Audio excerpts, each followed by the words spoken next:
Hello students. Now we will discuss about the next part of the chapter, the rise of nationalism in Europe.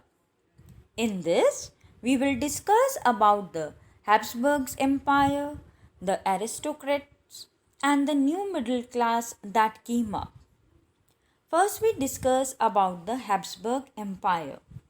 Here you all can see the glimpse of about the Habsburg Empire. This Habsburg Empire, most of the parts of Europe, was ruled by the kingdoms, cantons, and duchies. For example, the Habsburg Empire ruled over Austria, Hungary, Tyrol, Sudetenland, Bohemia, etc. Mostly the people in different territories spoke different dialects. The aristocrats, they used to speak German language. The Lombardy and Venetia areas, the people used to speak Italian. In Hungary, Magyar language, and in Galicia, Polish language was spoken.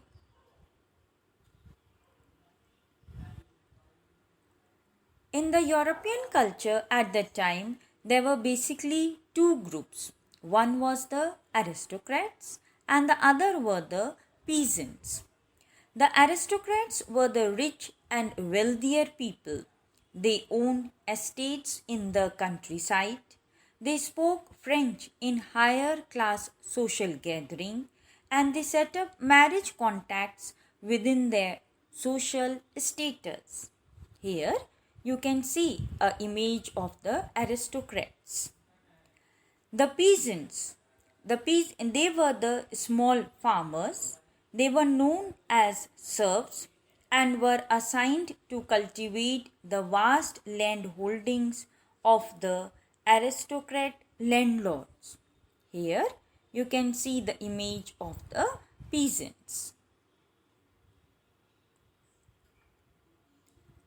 Then came the new middle class. They were basically the working class population, which comprised of the industrialists, businessmen, professionals like lawyers, teachers, etc. Here you can see the image of the middle class.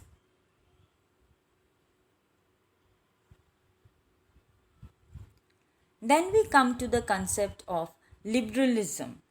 Liberalism comes from the word liber, which means free, and liberalism concept came up by the middle class educated population.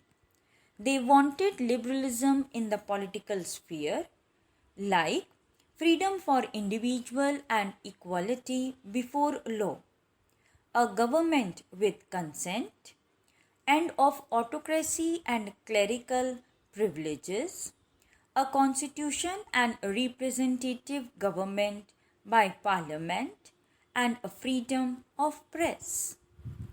They wanted some economic freedom also. For example, they wanted freedom of market and the movement of goods and capitals. They even wanted the abolition of state imposed restrictions on the movement of the articles. Then came the conservatives. They wanted the establishment of traditional institutions like monarchy, the church, and the social hierarchy. They believed a modern army, an efficient bureaucracy, and abolition of serfdom and feudalism could strengthen monarchy. They imposed censorship laws to control over freedom of speech in newspapers. And they criticized and curbed all the activities of the liberal nationalists against the monarchy.